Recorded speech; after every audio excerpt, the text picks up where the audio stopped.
everybody? Welcome back inside the Woody Hayes Athletic Center for another practice report presented by Byers Auto. That's the 40-year vet, Tim May. That's Andy Backstrom. I'm Spencer Holbrook.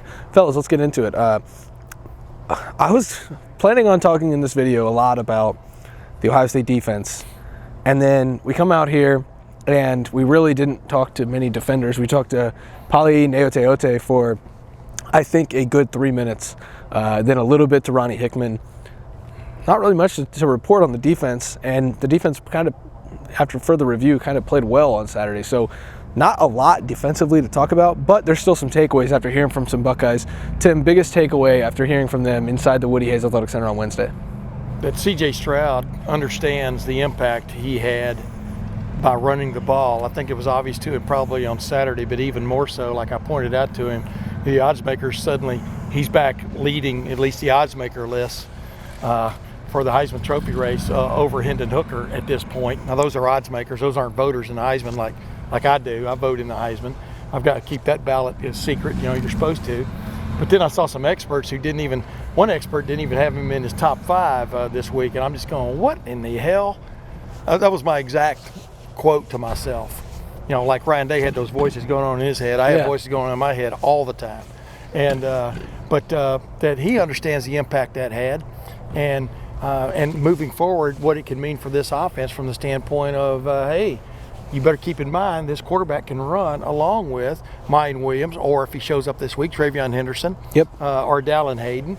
I think it bodes well for this team getting its running game going the way everybody wants it to. Like I pointed out in the previous video, people said they couldn't run the ball on Saturday. I go, if they couldn't run the ball, they wouldn't have won the game. They ran for over 200 yards. I keep reiterating that. They didn't run as expertly as you'd like them, but like you pointed out the other day, 5.9 yards. Yeah, they averaged more than 5 yards. Exactly. More than 5 yards a carry. That's running the ball pretty well on any, because you always have big plays involved and plays where you get stoned because the other team practices too. But it's really funny. We got to talk to Ronnie Hickman, like you said, and their big deal emphasis this week was 3rd and 1 or 4th and 1 or 3rd and short. Yep. So for the offense, it was 3rd and short. I mean, getting that 1 yard and stuff. There must have been some hellacious scrimmaging going on here the last 2 days. Which brings me to that, Andy. It's a game of inches. That's not a secret. It's pretty cliche. It's kind of dumb to say sometimes, but when you look at this Northwestern game, if you're talking about the inches that were involved, Ohio State failed on 3rd and 1, failed on 4th and 1, probably could have scored on that drive. They were moving the ball before that point. Northwestern picked up a couple first downs on plays that they probably shouldn't have if Ohio State was gap sound or better in 3rd and 4th and short. This game could have gotten out of hand even with Ohio State not playing very well. That can win or lose you some games here down the stretch when you get against better teams that aren't 1-8 and 0-8 on American soil. Yeah, we talked to center Luke Whippler, and he was talking about how 3rd down is the money down. That's honestly a down that they emphasized today in practice. Tim was alluding to it.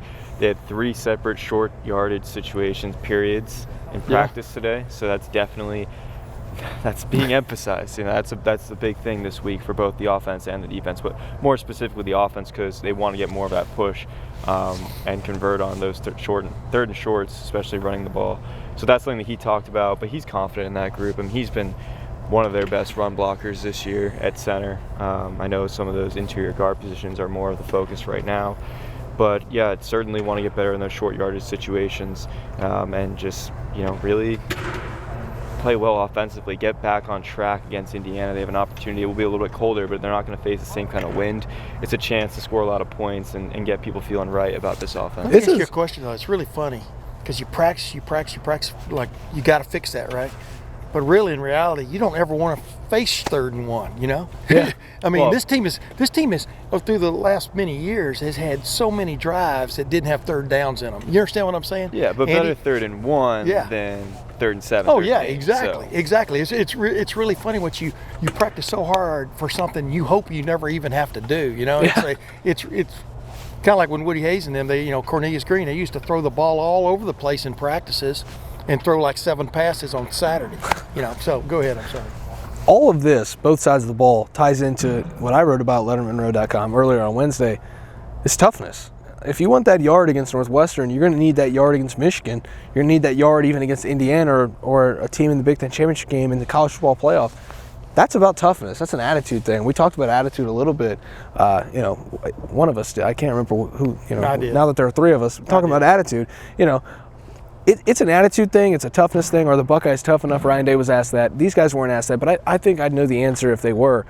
They do think they're tough enough. They need to prove it again, every week, as Ryan Day said. But that's an emphasis. You can tell Ronnie Hickman, wasn't completely satisfied with the way the defense played. You definitely know the offense wasn't satisfied with the way it played on Saturday, despite all those windy conditions. And so, I just think this is a toughness thing, and this is a tough group. I'm not doubting whether it is, but I think that every week is kind of a clean slate on toughness, and you got to be able to show it every Saturday. Yeah, and like Ryan Day said the other day, though, see the difference between football and rugby, for example, when they get into the scrum. Yeah.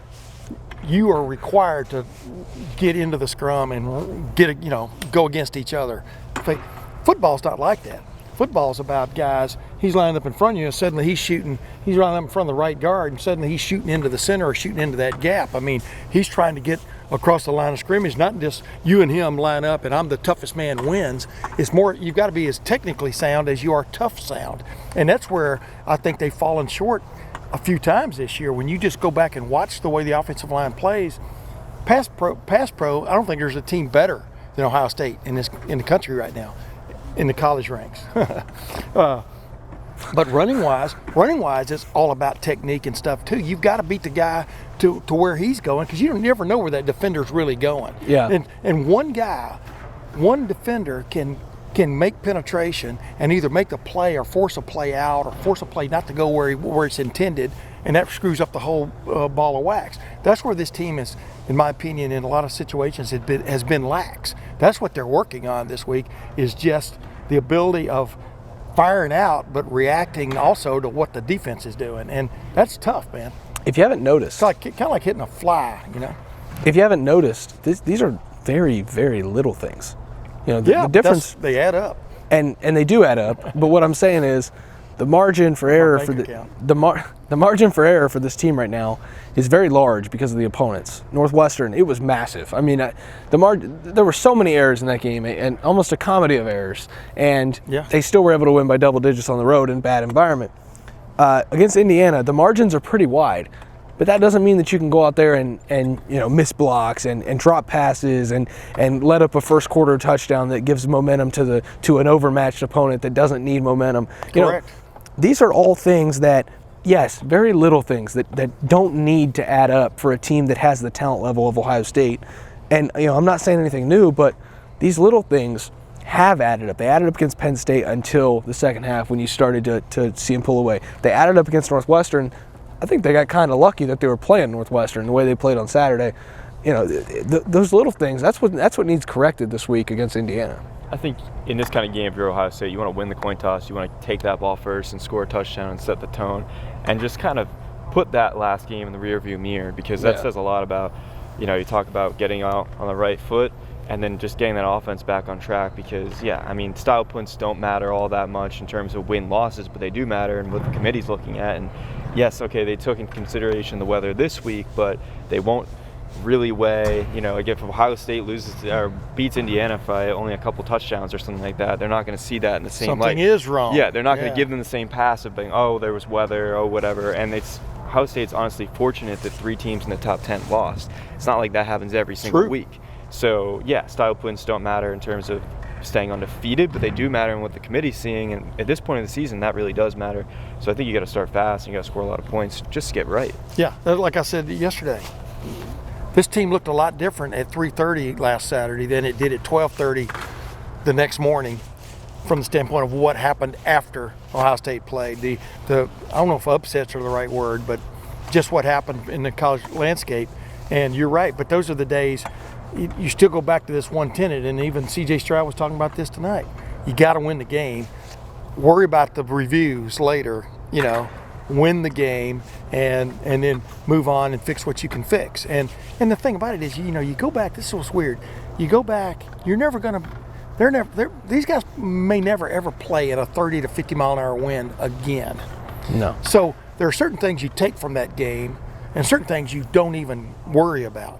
But like we were just talking about, Andy and you, Spencer, the tenets of lining up and knocking a team backwards on 3rd and 1 never changes. I don't care how bad the wind's blowing. It's about toughness. And that's what you're talking. Yeah, it's about toughness, but it's also about technique. There's all kinds of stuff involved, and we all know what's coming in 3 weeks, and they know they've got to get that straight. 17 days, folks. Both offensively and defensively. 17 days, 16 maybe if you're watching this, maybe even 15 if you're enjoying this on Friday. Ohio State versus Michigan, but we're still talking about Ohio State versus Indiana, I guess. We should. Noon on Fox in the Horseshoe. 3-win Indiana, 9-win Ohio State. Should be a decent time. It's going to be cold, fellas. I don't know, like you said, Andy. The wind's not going to be there, but it is going to be very cold. Well, there's going to be a the forecast I saw was like 10 to 15 mile an hour wind. Oh, that'll feel like with it being 40 or 41 degrees, that's going to be chilly. That'll feel like a nice summer breeze compared to what they dealt with on Saturday at Northwestern. We'll be there. Tim May, the 40-year vet, he'll be there. You buy a new tripod, by the way? Not yet. Andy Backstrom, he'll be there. I'll be there. Matt Parker behind the camera. He'll be behind the camera on the field in the Horseshoe for Ohio State and Indiana at noon on Fox on Saturday. Full coverage of that at Lettermen Row, as we do cover the Buckeyes all year long. Make sure you go to lettermenrow.com. You can get full coverage of Ohio State football, basketball, recruiting. $1 for an entire year. Hell of a deal, fellas, if I do say so myself. But for Tim, Andy, from the Woody Hayes Athletic Center, I'm Spencer. Thanks for watching. Thanks for listening to the Practice Report presented by Byers Auto.